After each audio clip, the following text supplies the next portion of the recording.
Now, in some cases, a person might have valves that are incompetent in addition to the septal defects that we talked about earlier. That's the interventricular septum or the interatrial septum. And the incompetency of those valves or hardening of the valves or they don't close enough causes a deficiency in the production of pressure required to force blood throughout the body. So let's listen to a couple of these.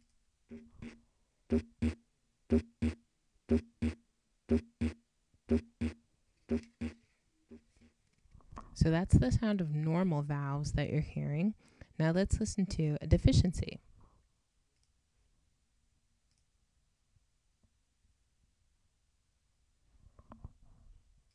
And lastly, you'll hear valvular stenosis, in which the valve has become hardened. That's the stenosis part.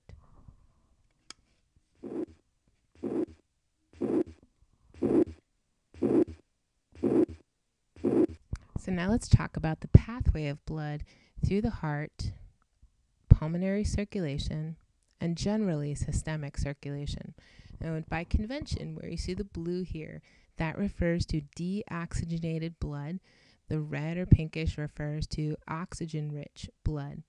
So if we start here at the superior and inferior vena cava, the inferior vena cava drains venous blood or quote-unquote used blood from the portion of the body below the axillary region.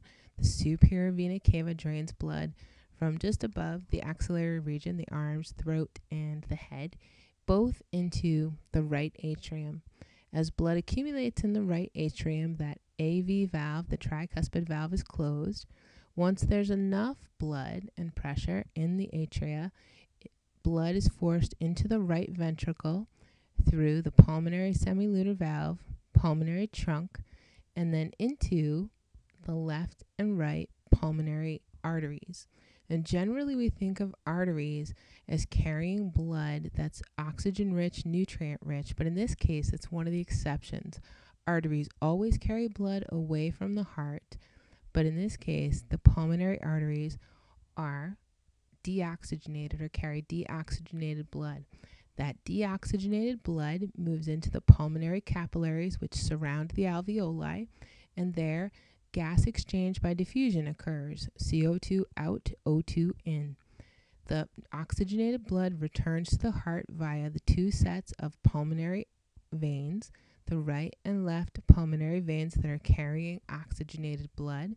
That goes into the left atrium through the mitral or bicuspid valve into the left ventricle through the left semilunar valve or aortic semilunar valve, and then into the aorta and the arch of the aorta, as we see here. So again, that circuit is superior and inferior vena cava, right atrium, tricuspid valve, right ventricle, right or pulmonary semilunar valve, pulmonary veins, pulmonary capillaries, pulmonary arteries, left atrium, mitral valve, left ventricle,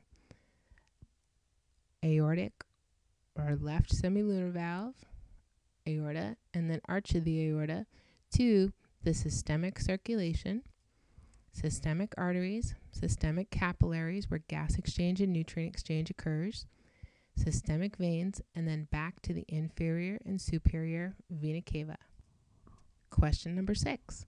List the pathway of blood from the superior and inferior vena cava through pulmonary circulation and general systemic circulation and end back at the superior and inferior vena cava. 7. Why is the left ventricular wall thicker than the right ventricular wall? 8. Why are the semilunar valves thicker than the AV valves?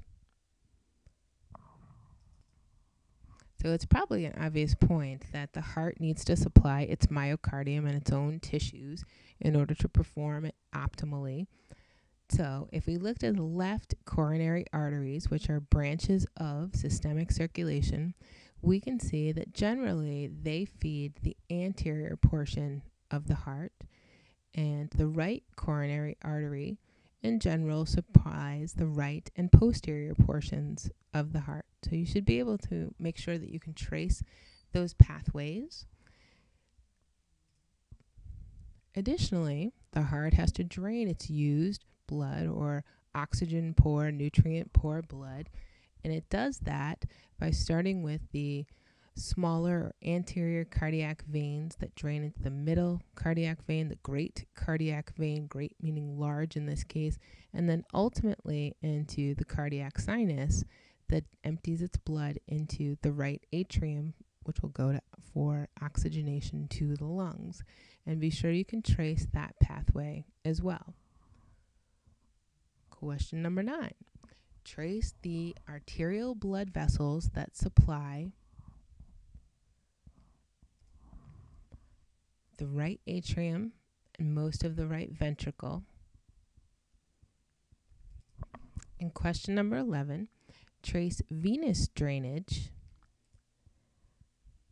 from the anterior cardiac veins to the right atrium. And yes, I know I skipped number 10, so we're going from 9 to 11 there. Now, as you'll remember, cardiac muscle tissue is one of those tissues that is amitotic, does not repair itself well, just like skeletal muscle and nervous tissue. So we need to look at a couple of disorders, one of those being angina pectoris, which is referred pain in the pectoral muscles that's due to ischemia, lack of blood flow to the myocardium.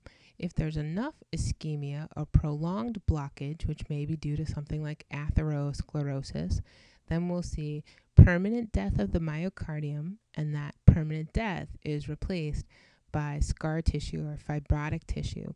That tissue is non-functional. It's just placeholder tissue. Multiple myocardial infarctions can generally lead to congestive heart failure, which we'll look at a little bit later. Question number 11, describe the effects. This would be question number 10. Describe the effects of myocardial infarction.